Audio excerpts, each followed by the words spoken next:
स्वागत है आप सभी का हमारी खास पेशकश में। मैं हूं आपके साथ ऋतु भंडारे और इसमें सीधा शुरुआत करेंगे उत्तर प्रदेश की राजधानी लखनऊ से, जहां आपको बता दें कि निकाय चुनाव में बम्पर जीत बीजेपी को मिली है, जिसके बाद सीएम योगी आदित्यनाथ बीजेपी के दफ्तर पहुंचे। इस दौरान जीत का श्रेय सीधे तौर पर कार्यकर्ताओं को देते हुए नजर आ रहे हैं। अब से कुछ ही देर बाद, हालांकि देखिए सीधे तौर पर जो तस्वीरें दिखा रहे हैं, तस्वीरों में आप देख सकते हैं तमाम दिग्गज इस दौरान अपनी मौजूदगी दर्ज कराते हुए नजर आ रहे हैं। जहां से कुछ ही देर बाद सीएम योगी आदित्यनाथ निकाय चुनाव में जो बम्पर जीत बीजेपी की हुई है उसको लेकर प्रेस वार्ता करेंगे।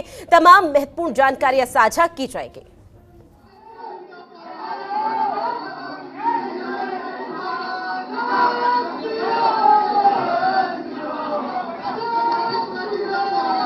इसी के साथ मैं प्रदेश के महामंत्री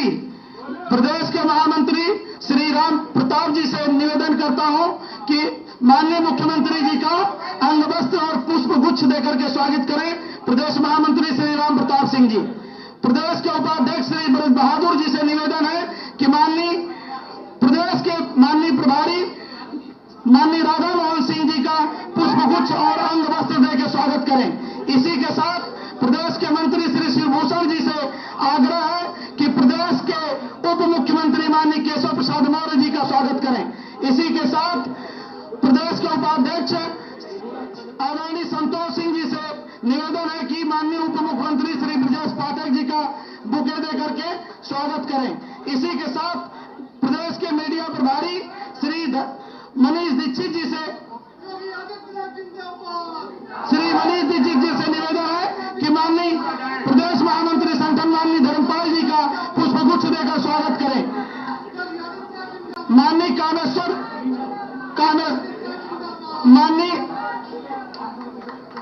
ओम प्रकाश जी से निवेदन है कि श्री ए.के. शर्मा जी का स्वागत करेंगे। माननीय कामेश्वर जी, माननीय स्वतंत्र देव सिंह जी का स्वागत करेंगे। राहुल वाल्मीकि, श्री जे.पी.एस. राठौर जी का स्वागत करेंगे। डॉक्टर अनुज पटेल, माननीय मंत्री श्रीमान असीम अरुण जी का पुष्पगुच्छ देकर के स्वागत करेंगे।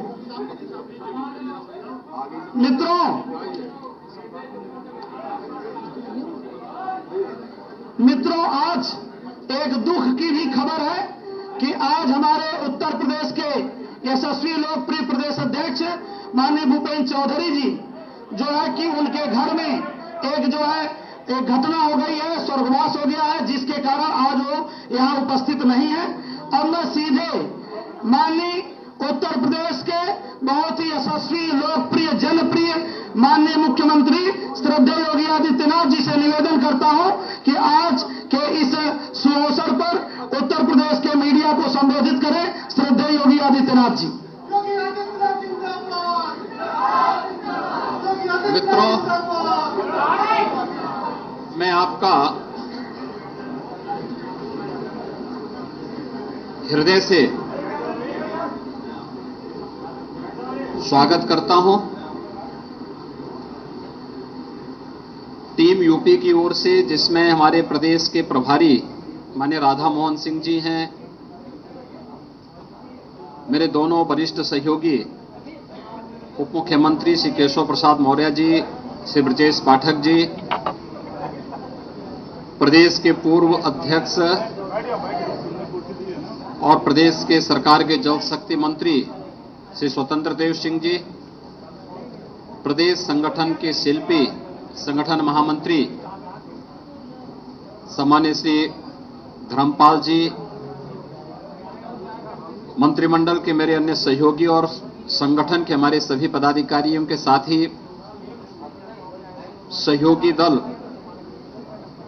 श्री निषाद पार्टी के श्री डॉक्टर संजय निषाद जी और अपना दल एसके श्री आशीष पटेल जी समेत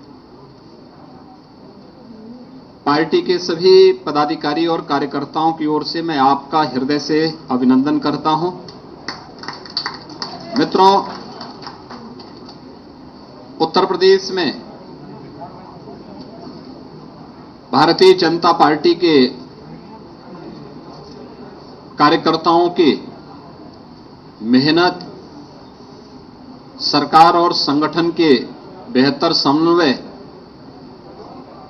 आदरणीय प्रधानमंत्री जी के सुयोग्य और यशस्वी नेतृत्व और उनके मार्गदर्शन में उत्तर प्रदेश नगर निकाय के चुनाव में भारतीय जनता पार्टी ने अब तक की सबसे बड़ी विजय प्राप्त की है।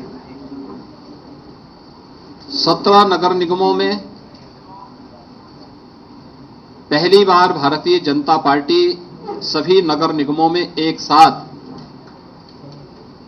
पूर्ण बहुमत के साथ विजय प्राप्त करने में सफल हुई है। इसके साथ ही जो 17 नगर निगम हैं, इनमें से 3 नगर निगम नए गठित हुए थे, जिनमें अयोध्या, मथुरा वृंदावन और शाहजहांपुर। मथुरा वृंदावन और अयोध्या में विगत वर्ष चुनाव संपन्न हुए थे और शाहजहांपुर में पहली बार चुनाव हुआ है।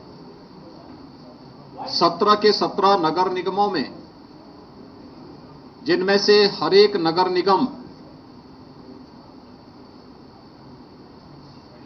5 लाख से लेकर के 50 लाख मतदाताओं या आबादी के बीच का होता है और इतनी बड़ी आबादी की जनता को प्रदेश के अंदर बुनियादी सुविधाएं उपलब्ध कराने, उनके समग्र विकास और उन्हें स्मार्ट सिटी के रूप में विकसित करने के आदरणीय प्रधानमंत्री जी के विजन को डबल इंजन सरकार ने जिस प्रभावी तरीके से आगे बढ़ाया है, आज ये जनादेश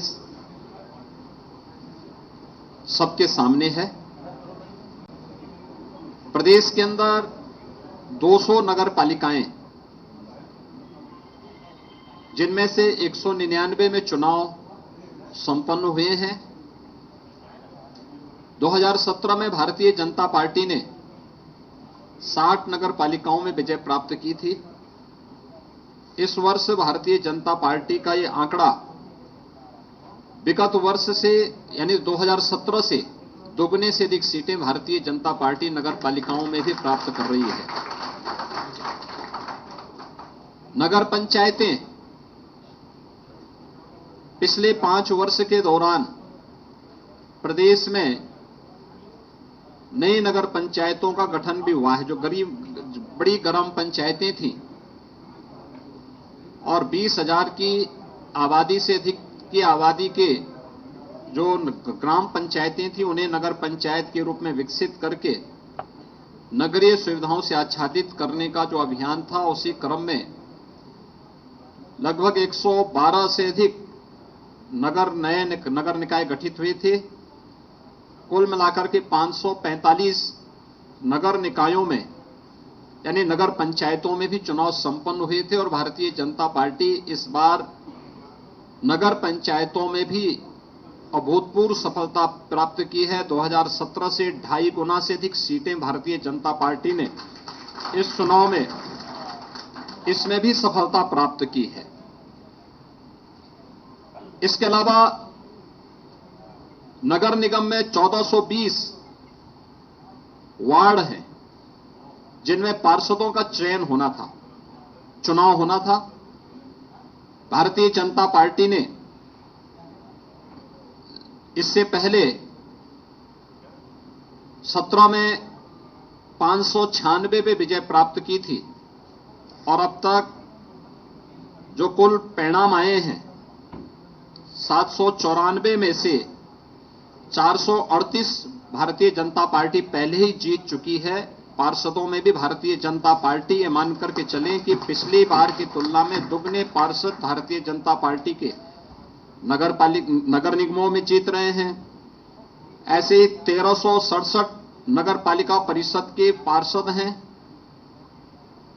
विगत वर्ष 17 में 923 पार्षद भारतीय जनता पार्टी ने जीते थे। इस बार अभी तक 1300 यानी 5327 में से 1367 के परिणाम सामने आ चुके हैं, जिनमें से 638 भारतीय जनता पार्टी अभी जीत चुकी है और ये संख्या काफी ज्यादा आगे बढ़ने जा रही है।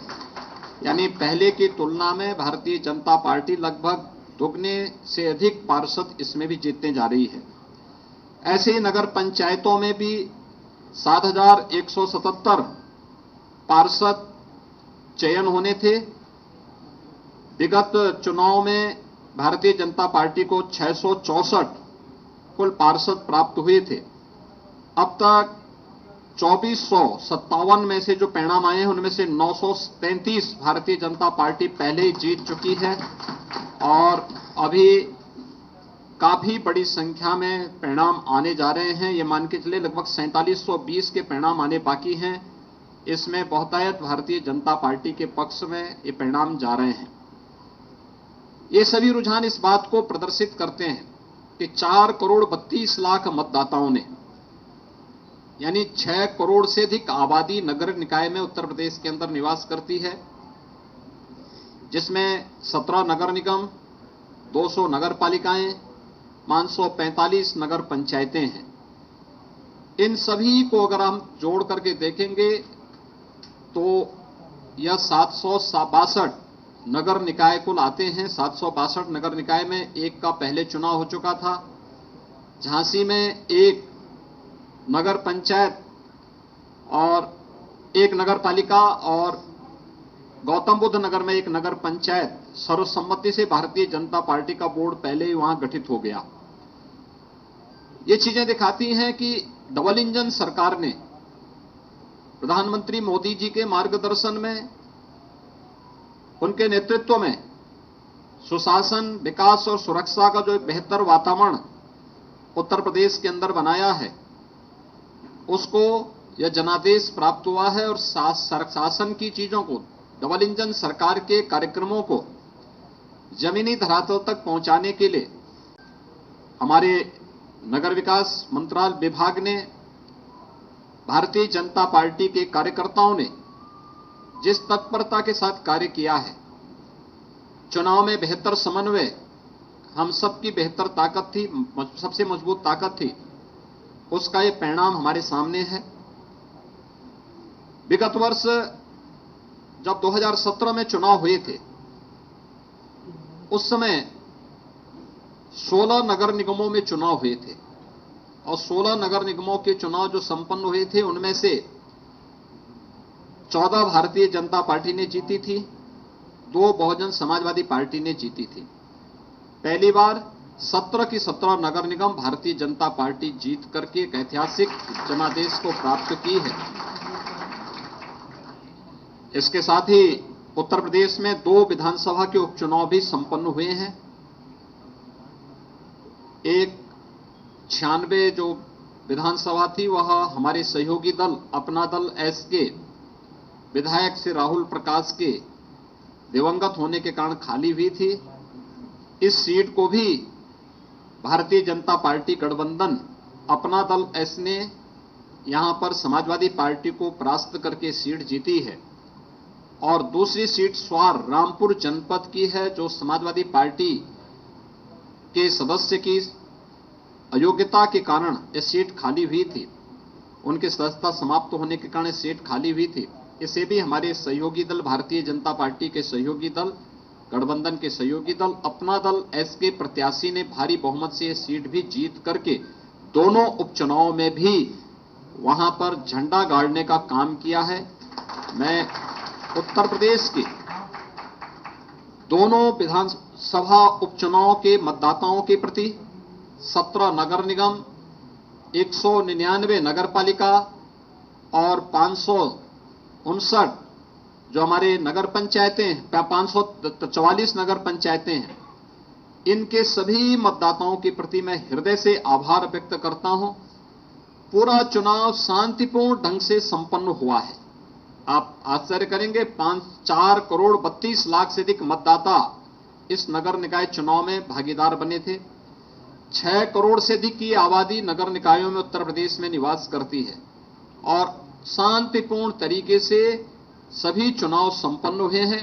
राज्य निर्वाचन आयोग को, भारत निर्वाचन आयोग को इन चुनावों को सकुशल संपन्न कराने के लिए हृदय से धन्यवाद देते हुए मैं अपनी पूरी मशीनरी को भी, प्रशासन, पुलिस और सभी राजनीतिक दलों को भी, जिन्होंने आचार संहिता के पालन को मान करके पूरे संयम के साथ चुनाव की व्यवस्था को लोकतांत्रिक मूल्यों में विश्वास करते हुए संपन्न करने में योगदान दिया है और नगर निकाय के चुनाव उत्तर प्रदेश के अंदर संपन्न हो रहे हैं।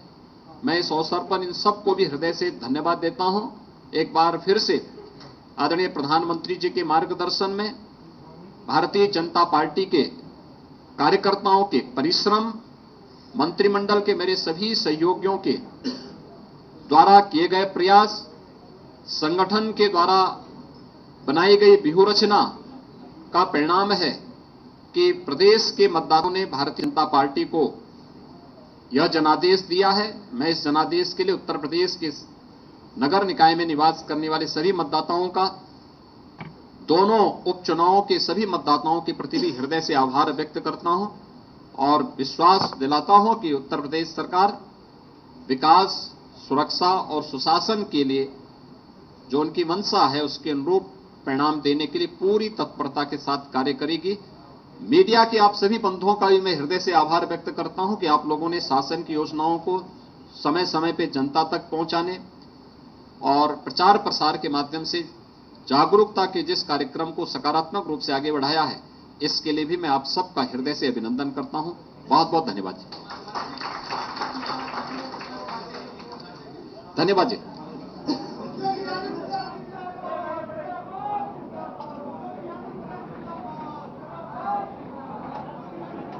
प्रेस कॉन्फ्रेंस आप सुन रहे थे। सीएम योगी आदित्यनाथ की तरफ से तमाम महत्वपूर्ण बातों का जिक्र किया गया।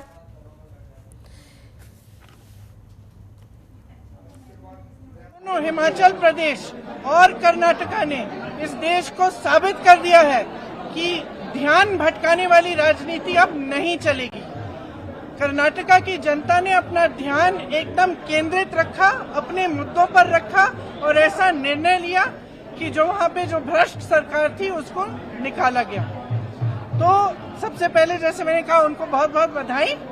फिर हमारे परम आदरणीय कांग्रेस के अध्यक्ष जी खारगे जी और पूर्व अध्यक्ष जी श्री राहुल गांधी जी, उन्हीं के नेतृत्व में ये चुनाव लड़ा गया, उन्हीं की अगुवाई थी। भारत जोड़ो यात्रा में राहुल गांधी जी ने जो कर्नाटका से यात्रा निकाली उसमें जो 91 शायद या 91 से विधानसभा थी, उनमें से 75% जीती गई है कांग्रेस द्वारा। कांग्रेस अध्यक्ष जी ने मन बनाया कि कांग्रेस को जिताना ही है। 1 महीने से वे कर्नाटका में रहे, उन्हीं के नेतृत्व में पूरा संचालन हुआ। श्री सिद्धरामैया जी और श्री डीके शिव कुमार जी को भी बहुत बहुत बधाई। सारे जितने भी कर्नाटका में कांग्रेस के कार्यकर्ता हैं उन सब ने अथक परिश्रम किया, उन्हीं के परिश्रम की वजह से आज ये जीत हासिल हुई है। तो अब हम सबके दिल में यही बात होनी चाहिए कि एक बहुत बड़ी जिम्मेदारी है। हमने कुछ वादे किए हैं, कुछ गारंटीज दिए हैं जनता को, इनको पूरा करने के लिए हमें काम करना है और पूरी निष्ठा से जनता को ये दिखाना है कि एक अलग तरह की एक नई राजनीति इस देश में उभर सकती है, जो विकास की बात करे, जो जनता के मुद्दों पर आधारित हो। बहुत बहुत धन्यवाद। देश के अंदर एक आवाज होने लगी है, राहुल गांधी अब प्रधानमंत्री बनेंगे, कितना सहमत हैं? देखिए, जैसे मैंने कहा एक बहुत बड़ी जिम्मेदारी है। हम जनता के सामने गए कुछ गारंटीज लेकर, हमें उन्हें पूरा करना है, जनता के लिए हमें काम करना है और आगे जनता ही बताएगी क्या होगा। ये बजरंगबली की जीत है। तो लगातार आप रिएक्शन सुन रहे हैं। कांग्रेस पार्टी के भी रिएक्शन सामने आए, जहां कांग्रेस का भी सीधे तौर पर कहना कि बीजेपी जिस तरह से हारी है उससे कर्नाटक वासी और साथ ही हिमाचल में जो कांग्रेस की बंपर जीत हुई थी वहां से हिमाचल वासियों ने भी ये साबित कर दिया है कि ध्यान से जो भी यहाँ पर मुद्दे उठाए जाते हैं, ध्यान भटकाने वाली राजनीति किसी भी तरह से नहीं की जाएगी। खास पैनल हमारे साथ जुड़ा हुआ है, उनसे चर्चा को हम जारी रखेंगे। संजय मिश्रा जी हमारे साथ बीजेपी से जुड़े हुए हैं और समाजवादी पार्टी से प्रोफेसर भास्कर भुवन जोशी जी भी जुड़े हैं। आप दोनों का बहुत स्वागत है और शुरुआत आप ही से करना चाहूंगी संजय मिश्रा जी, क्योंकि सबसे पहले तो आपको बहुत बहुत शुभकामनाएं। निकाय चुनाव में बम्पर जीत यहां पर हुई और सीएम योगी आदित्यनाथ की भी प्रेस कॉन्फ्रेंस हम सुन रहे थे। तमाम महत्वपूर्ण बातों का जिक्र किया और इसके साथ ही जो सीधे तौर पर श्रेय है जीत का वो कार्यकर्ताओं को और कई बड़े आला अधिकारियों को देते हुए सीएम नजर आए। आपका पहला कमेंट सर। उत्तर प्रदेश की देशभर जनता को बहुत बहुत बधाई और धन्यवाद दी कि उन्होंने विकास के कामों को तरजीह दी और भारतीय जनता पार्टी को प्रचंड बहुमत देकर के स्थानीय निकाय पर कब्जा लिया है। हम उनको विश्वास दिलाते हैं आपके बड़े चैनल के माध्यम से जी उनकी कसौटी पर खरे उतरेंगे, उनको कोई समस्या नहीं होगी और साथ में जो विकास का काम है उस विकास के काम को और अगर अधिक तेजी से बदस्तूर जारी रखें। हालांकि सर डबल इंजन की सरकार में ही आप लोग तमाम बड़े दावे वादे किया करते थे, अब तो ट्रिपल इंजन की सरकार प्रदेश में हो चुकी है, तो क्या ये मानकर चला जाए कि अब जो विकास की बयार है और तेजी के साथ बहती हुई नजर आएगी उत्तर प्रदेश में? मैंने यही आपसे कहा क्योंकि ये ट्रिपल इंजन की सरकार लगातार बदस्तूर जारी थी और जारी है और जारी आगे रहेगी। हमारे विकास के कामों को, हमारे देशकुल कार्यकर्ताओं को, पदाधिकारियों को, हमारा जो बूथ लेवल पर संगठन है, हमारा जो पन्ना प्रमुख तक का संगठन है, हम उन संगठन के सभी कार्यकर्ताओं को और जनता को बधाई और धन्यवाद देते हैं कि उन्होंने भारतीय जनता पार्टी को प्रचंड बहुमत से जिताया है। उन्हें विश्वास दिलाते हैं कि उनकी कसौटी पर खरे उतरेंगे और जो भी हर संभव विकास हो सकता है उसमें कोई कसर नहीं छोड़ेंगे। जी भास्कर जोशी जी, मैं आपका रुख करना चाहूंगी। देखिए अब चाहे कुछ भी हो, हालांकि समाजवादी पार्टी पहले तक यही कहती हुई नजर आ रही थी कि पूर्ण बहुमत के साथ हम ही जीतेंगे, अपनी जीत को सुनिश्चित भी किया जाता, लेकिन अब चूंकि बीजेपी जीत चुकी है तो सर उनको बधाई भी दे दीजिए। नहीं, मैं निश्चित तौर पे बधाई देना चाहता हूँ क्योंकि जो जीते हैं वो लोकतंत्र में जीते हैं और डेमोक्रेसी, संविधान बचाने की और लोकतंत्र को बचाने की लड़ाई हम लोग माननीय अखिलेश यादव जी के प्रति के नेतृत्व में कर रहे हैं। और इसके साथ साथ बताना चाहूंगा, अगर ये समीक्षा और ये चर्चा अगर आज के दिन भी यहीं तक रह जाएगी तो मुझे लगता है हम इस देश के साथ, इस प्रदेश के साथ न्याय नहीं कर पाएंगे। मेरा मानना है निश्चित तौर पे जिस प्रकार भारतीय जनता पार्टी के अन्य साथी, पूरे दिन मैं डिबेट में हूँ, आज योगी जी को इस जीत की बधाई देने का काम कर रहे हैं, नेतृत्व देने का काम कर रहे हैं कि योगी जी के नेतृत्व में जीते हैं। तो निश्चित तौर में कहना चाहता हूं मैं, कर्नाटक में जो हार हुई है वो केवल नफरत की हार हुई है, सौहार्द वहां जीता है, वो आदरणीय मोदी जी की हार हुई है क्योंकि पूरा कैंपेन मोदी जी के नेतृत्व में लड़ा गया। अगर एक जीत के लिए योगी जी को मानते हैं तो एक हार के लिए मोदी जी को ना माने। अगर ऐसा नहीं है तो निश्चित तौर पे ये बेईमानी होगी और आज मोदी जी केवल कर्नाटक की जनता जो 40% की इनकी कमीशन की सरकार थी और आदरणीय मोदी जी के नेतृत्व में पूरा चुनाव लड़ा, ये आदरणीय मोदी जी को आईना दिखाने का चुनाव हुआ। अब मैं आना चाहता हूँ उत्तर प्रदेश के परिप्रेक्ष्य में, मैं आपको बहुत जिम्मेदारी से कहना चाहता हूँ, नगर निगम में हमने प्रयास करा लेकिन पहले भी हमारा कोई वहां स्थान नहीं था और लेकिन हमने प्रयास करा, मजबूती से हम चुनाव लड़े और प्राय लगभग सभी नगर निगमों में हमने इनको बहुत अच्छे टक्कर देने का काम। बिल्कुल सर, हर सिक्के के दो पहलू होते हैं, राजनीति में कब क्या कुछ हो जाए किसी को उसका नहीं रहता। और चूंकि ठीक है समाजवादी पार्टी हार स्वीकार कर रही है, ये एक बहुत बड़ी बात है क्योंकि हार हर कोई स्वीकार नहीं करता है और बीजेपी की एक बड़ी उपलब्धि निकाय चुनाव में तो सामने आई है। ठीक उसी दूसरे पहलू का जिक्र करें तो कर्नाटक में बीजेपी की ये हार यहां पर हुई है और वो भी बीजेपी को उसका सामना करना पड़ेगा क्योंकि आगे आने वाले समय में वाकई में उनके पास चुनौतियां बहुत है जिससे उनको अपनी नैया पार लानी है। आप दोनों मेहमान हमारे साथ बने रहिए, यहां रुकेंगे छोटे से ब्रेक के उस पार हम चर्चा को जारी रखेंगे और किस तरह से निकाय चुनाव में अब आने वाले समय में क्या चुनौती हर पार्टी के लिए यहां पर नजर आती है, हर विधानसभा चुनाव में नजर आती है, देखना बेहद दिलचस्प रहने वाला है। के बाद एक बार फिर से बहुत स्वागत है आप सभी का। यूपी में बम बम बाबा है, जिस तरह से 10 मई को जो यहाँ पर मतदान हुए, जिसके बाद 2 चरणों में यहाँ मतदान हुए थे, जिसके बाद अब 13 मई को इसके नतीजे आ चुके हैं। नतीजों में साफ साफ दिख रहा है और बम बम बाबा यूपी बोल रहा है। अब ऐसे में क्या कुछ आगे बीजेपी की पूरी रणनीति रहेगी और किस तरह से बीजेपी की आगे की रणनीति के तहत यूपी को और विकास के नए आयाम देगी और जो जीते हुए प्रत्याशी हैं वो क्या कुछ विकास कार्य करेंगे उसको भी जानेंगे। लगातार हमारे साथ खास पैनल जुड़े हुए हैं।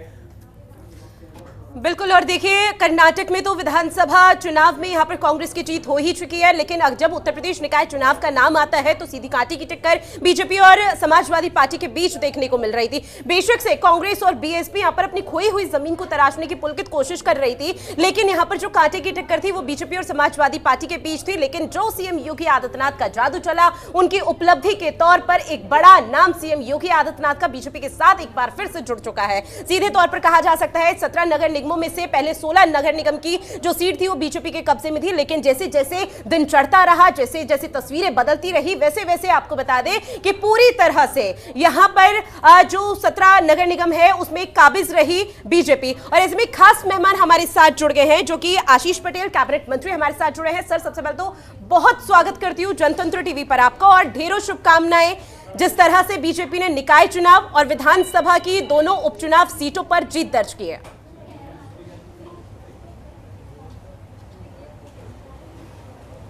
देखिए, सबसे पहले मैं आपके माध्यम से स्वार की और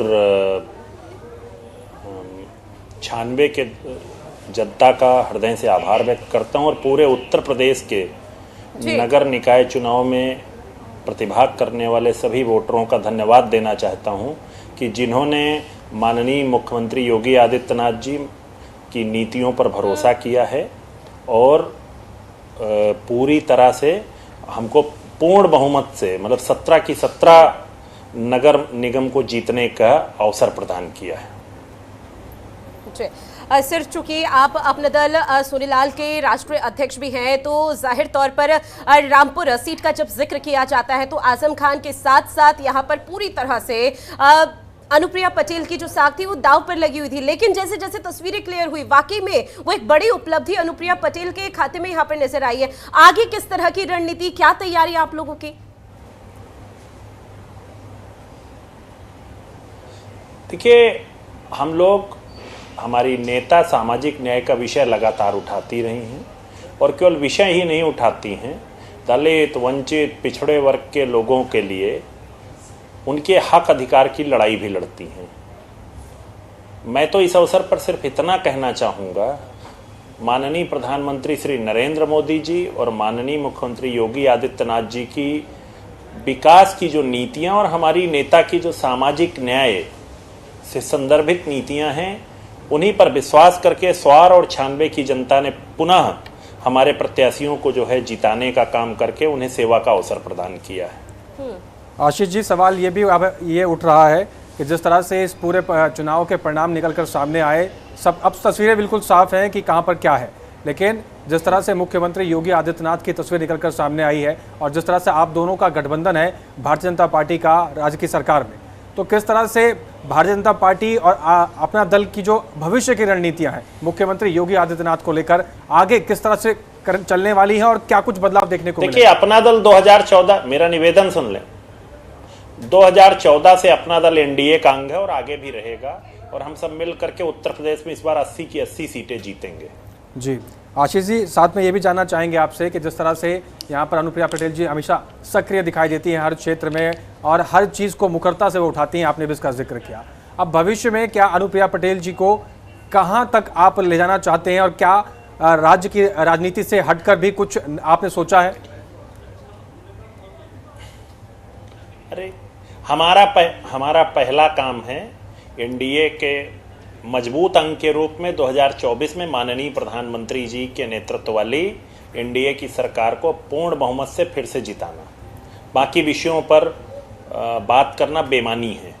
बिल्कुल सर, इसके साथ एक सवाल ये भी कि लगातार राजनीतिक पार्टियों की तरफ से अलग अलग तरह के रिएक्शन जीत को लेकर, हार को लेकर सामने आ रहे हैं। इस बीच जब चुनाव प्रचार का दौर चल रहा था तो उस दौरान कहा जा रहा था कि निकाय चुनाव और जो अभी चुनाव हो रहे हैं ये कहीं ना कहीं लोकसभा चुनाव के लिए ये सेमीफाइनल है। तो ऐसे में क्या ये माना जाए उत्तर प्रदेश 80 लोकसभा सीट वाला एक बड़ा राज्य है, तो अब उत्तर प्रदेश में जो बीजेपी के लिए राहें हैं, जो एनडीए के लिए राहें, सारी सीटें जीत करके आ रहे हैं। कोई,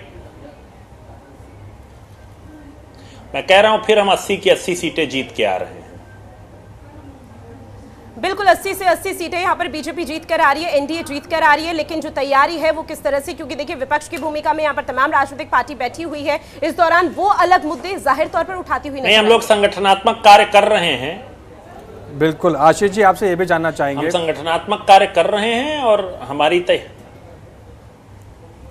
जी आशीष जी, आपसे ये भी जानना चाहेंगे कि नतीजे हमने सबने देखे, अब एक राजनीतिक गलियारों में एक चर्चा उठ चली है कि प्रधानमंत्री मोदी का विकल्प बन गए हैं मुख्यमंत्री योगी आदित्यनाथ, क्योंकि जिस तरह से यहाँ पर ये चुनाव के परिणाम आए इसका पूरा श्रेय मुख्यमंत्री योगी आदित्यनाथ को जा रहा है। तो आप लोग अब किस तरफ से देख रहे हैं और किस नज़र से इस चीज़ को देख रहे हैं? क्या प्रधानमंत्री नरेंद्र मोदी के विकल्प के तौर पर अब यूपी में चुनाव लड़ा जाएगा मुख्यमंत्री योगी आदित्यनाथ के नाम पर, या फिर प्रधानमंत्री मोदी के नाम पर भी चुनाव लड़ते रहा जाएगा? देखिए, डबल इंजन की सरकार है भाई साहब। हाँ, और माननीय प्रधानमंत्री जी की नीतियों को, माननीय मुख्यमंत्री योगी आदित्यनाथ जी की नीतियों को जमीन पर पहुंचाने का काम हमारा है।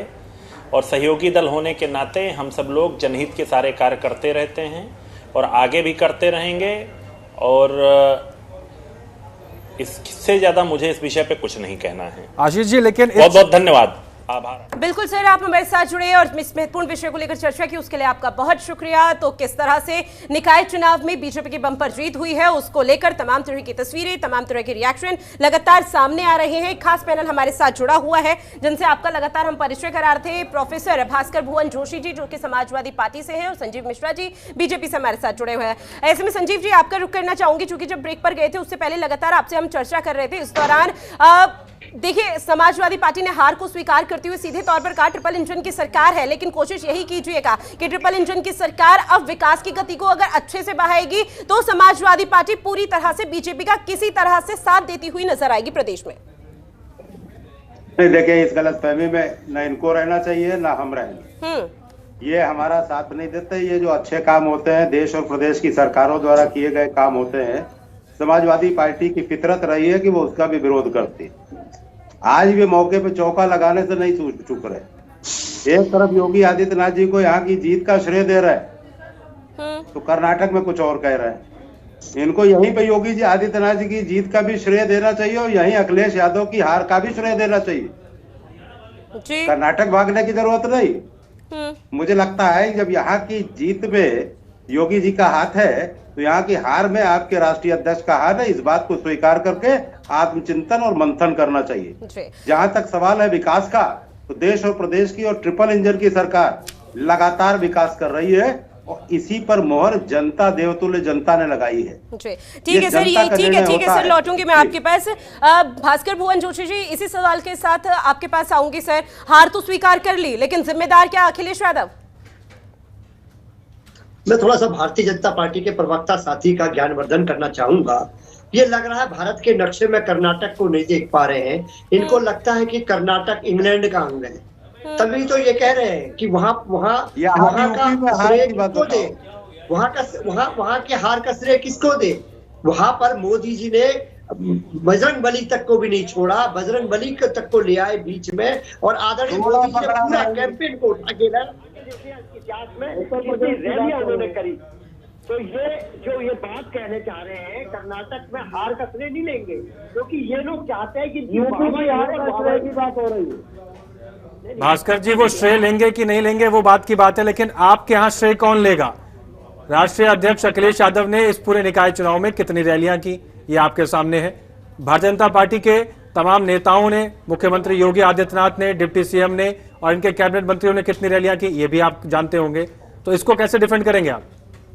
मैं आपको उसी बात का जवाब देना चाहता हूं। मैं आपसे पूछना चाहता हूं, नगर निगम में हमारी स्थिति क्या थी, कितने बताइए आप, बताइए पहले कितना स्कोर था कि हमसे ये छीन लिया भारतीय जनता पार्टी ने। 2 बीएसपी की थी, 14 इनकी थी नहीं थी, बताइए आप। लेकिन सर, अगर स्थिति नहीं ठीक थी तो स्थिति को बदला तो जा सकता है, या उस स्थिति को वैसे ही बहाल रखेंगे आप? अब आ रहे उस विषय में। इस निकाय चुनाव को सेमीफाइनल माना जा रहा है। अखिलेश यादव गंभीर नहीं दिखते किसी चुनाव के लिए। मेरे को आप जवाब दीजिए। जी, जवाब दीजिए, जवाब दीजिए। पूछना चाह रहा हूँ, मैं आपसे पूछना चाह रहा हूँ, नगर निगम में हमारा स्कोर था, इन्होंने हमसे कुछ छीन लिया? नहीं सर, स्कोर नहीं था, इसका मतलब ये तो नहीं हुआ ना कि आप स्कोर भी नहीं बनाएंगे। ये तो कोई तुक नहीं हुआ, औचित्य नहीं हुआ किसी बात का। मैडम, मुझे बोलने में डिबेट छोड़ ठीक है, बोलिए आप। मैं आपको बता रहा हूँ, नगर पालिका, नगर पंचायत, यहाँ पर हम पहले भी मजबूत थे, आज भी मजबूत है। और आप उठाइए, इनको हम ही हरा रहे हैं, वहां पर हम ही हरा रहे हैं। सीटों का आकलन आ चुका है, आप चेक करवा लिए कि भाजपा को कौन हरा रहा है। केवल समाजवादी पार्टी हरा रहे हैं या हमें हरा रहे हैं। 2 पोल पॉलिटिक्स है उत्तर प्रदेश का। एक पोल में ये है, एक पोल में सपा है। डब्बे कोई भी बन जाए, इनके साइड डब्बे लटक जाए, हमारी साइड डब्बे लटक जाए। दूसरा विषय, आप आ जाइए माननीय अखिलेश यादव जी का विषय करें। माननीय अखिलेश यादव जी 2022 के चुनाव के बाद कौन सा जिला है जिसमें वो नहीं गए? आप कह रहे हैं ना उन्हें नहीं निकलना चाहिए, ये मिथ को तोड़ने का काम करिए आप। तो वो हर कार्यकर्ता से मिलने का हमारे जो भास्कर जी, मिथ हमें है या आपको या हमें नहीं पता, लेकिन स्वार और 96 की जो परिणाम आए हैं वो परिणाम आपको जरूर देखने चाहिए, फिर मिथ आपका जरूर टूटेगा। नहीं, आप 96 का बता दीजिए कि हम कितने वोट से हार रहे हैं, कि बताइए जरा। अरे सर, कितने वोट से हारे कितने वोट से जीते ये मैटर नहीं करता है, जीत और हार मैटर करती है। आप जीते क्या? मैं आपसे कह रहा हूँ नगर पालिका नगर पंचायत हम पहले भी। देखिए सर, आप जीतेंगे तो हमें कोई फायदा नहीं है और आप हारेंगे तो हमें कोई नुकसान नहीं है, लेकिन आपकी पार्टी कितना काम कर रही है, आपके पार्टी के राष्ट्रीय अध्यक्ष कितना काम कर रहे हैं, ये आपके लिए है। देखिए, राष्ट्रीय अध्यक्ष जी का ही नेतृत्व है कि नगर पालिका नगर पंचायत में हम लोग इतनी संख्या में जीते। नगर निगम में हम लोगों ने इनको बहुत चुनौती देने का काम करा 17 की 17 में। एक आध जगह कहीं और पार्टी का कैंडिडेट ने चुनौती दी है, सारी 17 में से मैं ईमानदारी से कह सकता हूँ कि 15 जगह हमने चुनौती दी। तो आप इस परिणाम से संतुष्ट हैं? एक परिणाम से संतुष्टि, परिणाम पार्टी का इंटरनल मामला है। हम लोग चिंतन करेंगे, समीक्षा करेंगे, बैठक करेंगे और जो कमियां किस चीज का चिंतन मंथन या विचार विमर्श का दौर चलेगा? हार क्यों हुई इस बारे में? सर, ये तो हर चुनाव के बाद देखने को मिलता है। समाजवादी पार्टी का विधानसभा चुनाव में भी देखने को मिला, अभी निकाय चुनाव के बाद वापस आपका चिंतन मंथन का दौर शुरू हो जाएगा। जो इस प्रकार की जो आपकी शैली है वो तो बताने को काफी है कि आप तो मैनपुरी में खतौली में भी हमें जीता हुआ नहीं मान रही होंगी। जिस तरह सर, मैनपुरी खतौली की बात ही नहीं की। अगर आप चर्चा में उस दौरान बैठे होंगे तो जरूर आपसे इस दौरान चर्चा भी क्वेश्चन सवाल भी पूछा गया होगा। अभी आपसे सिर्फ 96 और स्वार का जिक्र हो रहा है, निकाय चुनाव का जिक्र हो रहा है, उसी पे बात रखिए अपनी। मैं कह रहा हूँ 96 में क्या हम कितने दौर तक आगे थे? आखिरी दौर तक हम लोग आगे थे, कुछ वोटों से हम लोग हार गए। प्रशासन भी लड़ रहा है इनका, माननीय अखिलेश जी ने क्या कहा है वो विषय चलाने का काम करिए।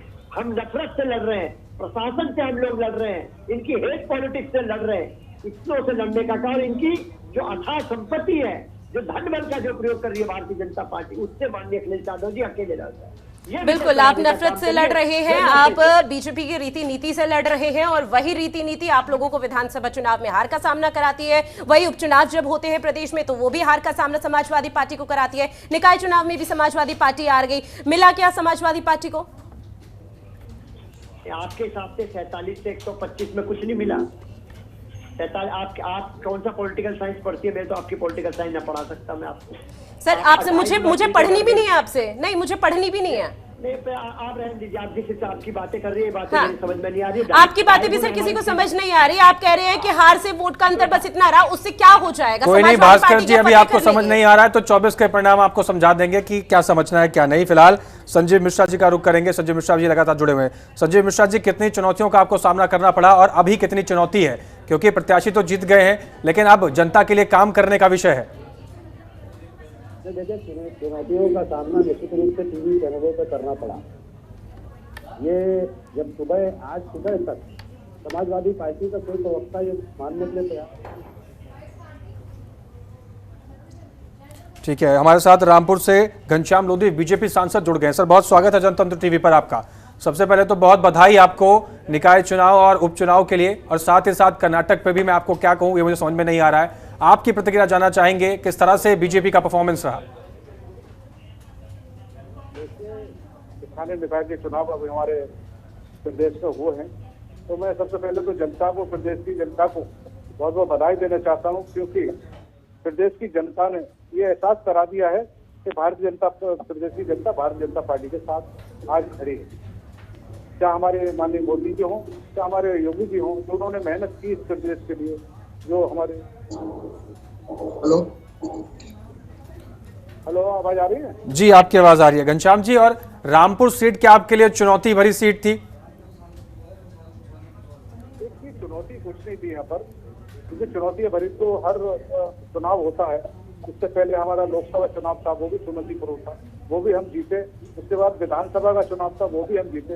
ये फिर उपचुनाव विधानसभा का हुआ, ये भी चुनौतीपूर्ण था, लेकिन भारतीय जनता पार्टी के लिए कोई चुनौतीपूर्ण चुनाव नहीं होता। बिल्कुल सर, कोई भी जो चुनाव होते हैं चुनौतीपूर्ण नहीं होते, लेकिन देखिए कहीं ना कहीं 21 साल बाद बीजेपी का कमल रामपुर में खिलना वाकई में ये एक बड़ी चुनौती और उपलब्धि के तौर पर बीजेपी के लिए है। बीजेपी के लिए तो है, लेकिन अब जैसे मान लो स्वार हमारी विधानसभा, स्वार में दो बार लगभग सपा का गढ़ जो विधायक रहा है वहाँ पर रहा है, उससे पहले बसपा का भी रहा, वहाँ भाजपा का भी रहा, वो गढ़ नहीं चेक करा जा सकता। इसलिए भारतीय जनता पार्टी ने वो सीट जीती है गठबंधन में, और वहाँ से सभी अंसारी जो हमारे अपना दल इसके जो उम्मीदवार हैं वो जीत के आए हैं। और मैं वहाँ की जनता को बधाई देना चाहता हूँ और अपने नेताओं को बधाई देना चाहता हूँ जो हमारे जनपद रामपुर के या हमारे जो बाहर से लोग आए, उन्होंने मेहनत की और इस सीट को जिताने में कामयाबी हासिल। अब सर आगे आने वाले समय में क्या रणनीति, क्योंकि देखिए जो हर राजनीतिक पार्टी की नजर लोकसभा चुनाव पर टिकी हुई है, सेमीफाइनल इसको आप लोग खुद ही करार कर रहे थे कि निकाय चुनाव जो होंगे प्रदेश में वो कहीं ना कहीं सेमीफाइनल के तौर पर देखने को मिलेगा। अब सीधे तौर पर ये कहा तो जा सकता ही है कि आप लोगों की जो राहें हैं वो आसान बन चुकी है। फाइनल की आई है, लेकिन उस चुनाव से एहसास हो गया है जब विपक्ष हो चाहे जनता हो, ये भारतीय जनता पार्टी का बोलबाला है। और हम तो पहले से माननीय हमारे योगी जी हों या हमारे प्रदेश अध्यक्ष हों माननीय भूपेंद्र जी पहले से कहते आए हैं कि यहाँ पर 80 की 80 सीटें भारतीय जनता पार्टी यहाँ उत्तर प्रदेश में जीतेगी और 2024 में उसका रिजल्ट। बिल्कुल सर, अभी से आपको ढेरों शुभकामनाएं 2024 लोकसभा चुनाव के लिए भी, क्योंकि अलग रणनीति और रीति नीति के साथ आप लोग अब काम करते हुए नजर आएंगे। ऐसे में आप हमारे साथ जुड़े महत्वपूर्ण विषय पर चर्चा की, उसके लिए सर आपका बहुत शुक्रिया। खास पैनल लगातार हमारे साथ जुड़ा हुआ है जिनसे हम चर्चा को जारी रखेंगे, लेकिन यहाँ पर रुकेंगे छोटे से ब्रेक के लिए, जल्द हाजिर होंगे।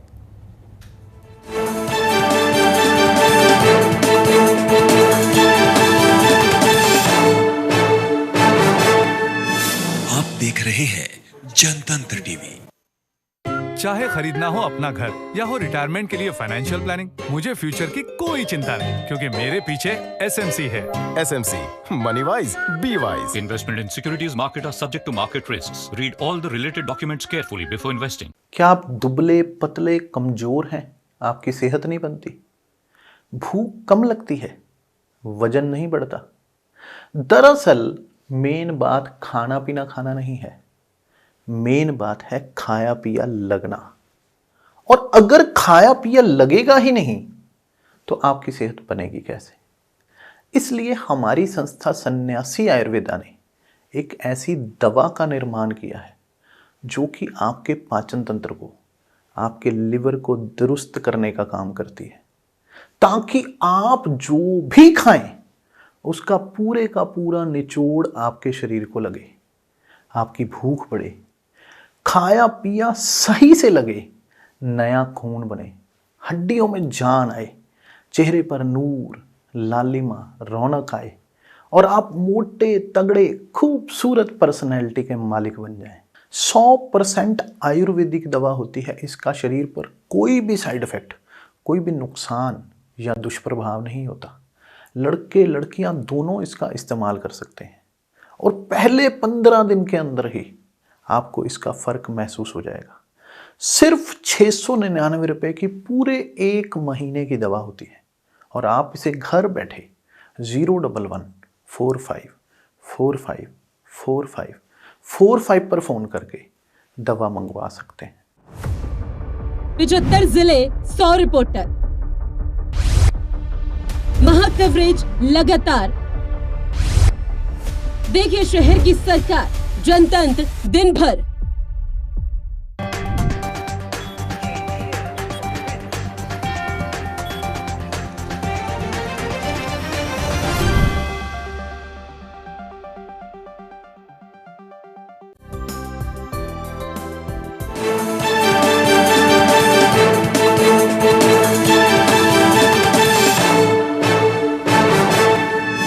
आप देख रहे हैं जनतंत्र टीवी।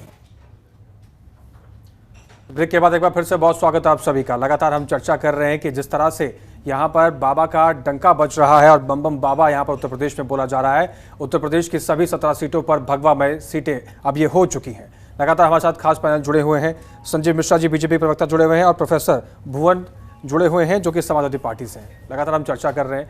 भुवन जी, जिस तरह से आपने बता रहे थे कि चुनाव परिणाम आ चुके हैं और देखना होगा कि भविष्य की रणनीति क्या होगी, ऐसे में आपको क्या लगता है, सवाल वही है कि कहां कहां चुनौतियां रहीं और भविष्य में समाजवादी पार्टी उन चुनौतियों से कैसे निपटेगी? देखिए, मैं कहना चाहता हूं जो निकाय चुनाव का परिणाम है, अभी आप लोग बता रहे थे कि ये सेमीफाइनल है, तो मैं निश्चित तौर पर आप लोगों से पूछना चाहता हूं क्या प्रदेश का जो चुनाव है क्या वो सेमीफाइनल नहीं है? पहले तो मुझे ये बताने का काम करें। एक निकाय का चुनाव तो देश का सेमीफाइनल हो गया, और एक प्रदेश का चुनाव जहां हुआ है आज, वहां पर वो सेमीफाइनल है कि नहीं है, बता दीजिए उसी के आधार पे। सर मैं पूछ रहा हूँ आपके लिए क्या चुनौतियां हैं और भविष्य में चुनौतियों से कैसे निपटेंगे आप?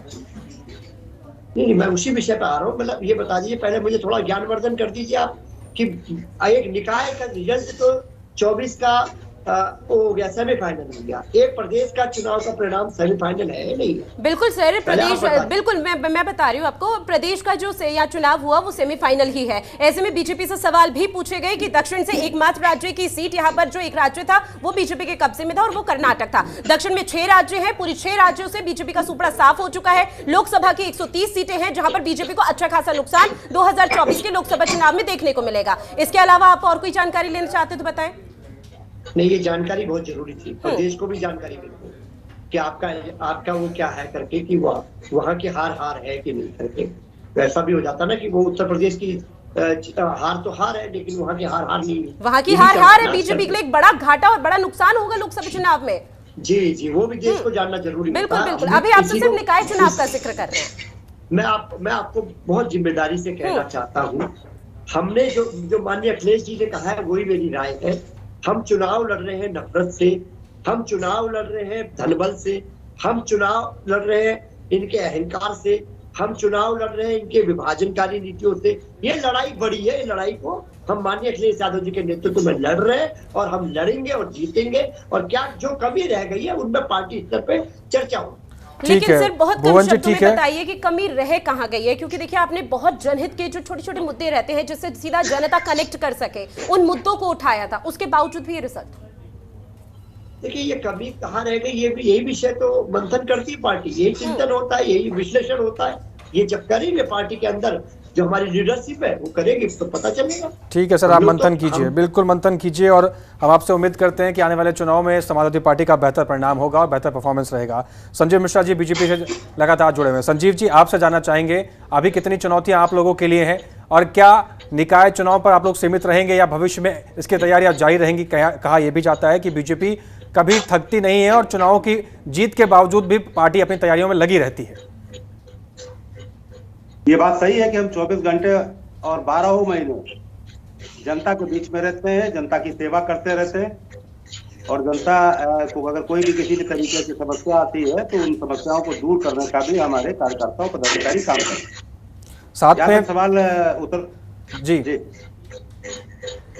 कुछ कह रहे हैं? जी आप बात पूरी कीजिए। जहाँ तक सवाल इस बात का है कि तो उत्तर प्रदेश की सरकार के दोनों डिप्टी सीएम आदरणीय मुख्यमंत्री जी 13 दिन में 65 सभाएं आदरणीय मुख्यमंत्री जी ने किया है, तो ये जनता से कनेक्टिविटी करने वाले हैं। साथी बड़े जनता की सोच पे कह रहे हैं कि हम अखिलेश यादव जी के नेतृत्व में काम कर रहे हैं। जब अखिलेश यादव समाजवादी पार्टी का राष्ट्रीय अध्यक्ष और प्रदेश के नेतृत्व नहीं संभाल पा रहे तो क्यों नहीं उनसे इस्तीफा देते? जब आप इतने ढंग से कह रहे हैं कि वो गए थे, उन्होंने जनसभाएं की, भीड़ आ गई उन्होंने, अभी कल तक तो आप यही कर जा रहे थे। आज तो आपको उनसे इस्तीफा लेना चाहिए। उत्तर प्रदेश में समाजवादी पार्टी में ठीक रहे, अगर नहीं संभाल पा रहे तो इस्तीफा दीजिए। क्यों जबरदस्ती समाजवादी पार्टी के कार्यकर्ताओं की जिंदगी को दांव पे लगा रहे हैं? 2022 में हम मंत्री बन रहे हैं, शपथ ले रहे हैं। 2017 में जब चुनाव आ रहे तो 22 मंत्री की शपथ ले, तब से तो मैं यही सुनता आ रहा हूँ समाजवादी। तो कहने का मतलब जी बिल्कुल सीधे तौर पर समझा जा सकता है कि बीजेपी की ट्रिपल इंजन की सरकार प्रदेश में बन चुकी है। ऐसे में तमाम बड़ी चुनौतियां, तमाम बड़ी उपलब्धियां लगातार बीजेपी गिनाती हुई नजर आ रही है और उन दावेवादों पर अब खरा उतरने का समय है जो बीजेपी अब उतरती हुई नजर आएगी। माफी के साथ सर आप दोनों हमारे साथ जुड़े, समय की कमी है, चर्चा को यही खत्म करना होगा और आप दोनों हमारे साथ जुड़े उसके लिए आप दोनों का बहुत शुक्रिया। और हमारी खास पेशकश में फिलहाल के लिए इतना ही, हमें दीजिए इजाजत, नमस्कार।